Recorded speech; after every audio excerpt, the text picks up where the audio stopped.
I have thalassaphobia. If you don't know what that is, it's basically a deep-seated fear of the sea and also the fear of what lurks beneath the surface. I've had this fear for as long as I can remember, but one night my friends talked me into going out to sea. And I probably should have just stayed home. My friends are super adventurous and daring. They absolutely love the ocean. One summer night, they decided they wanted to go on a sailing trip.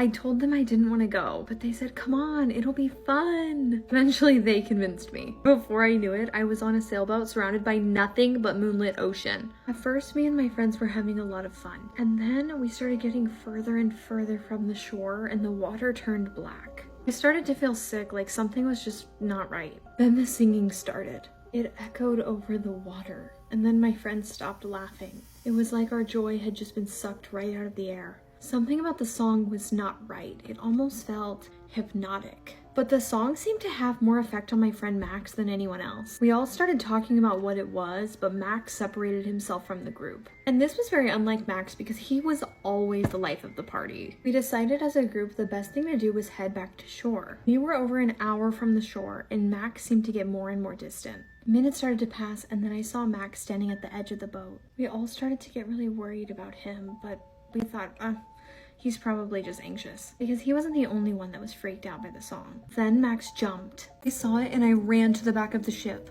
I dove into the water after him. Thankfully, I managed to grab a hold of his arm. It took everything I had to drag him back to the boat, and he fought against me the entire way back. He started screaming that he wanted to go with her, but none of us saw anyone else in the water. There was still no land in sight, and Max seemed to be going mad. Our adventurous summer night had quickly turned into a nightmare. We had to tie Max down to keep him from jumping again. As we got closer to the shore, the song started to fade away. Max stopped fighting us and eventually fell asleep. We called an ambulance for him as soon as we docked. Nobody died on that trip, but something in Max did. His lively spirit was replaced by a seemingly hollow shell. He was never the same again. From then on, I promised myself I would never step foot on a boat again. Sometimes I still have dreams about it. And that's just one of the many reasons why I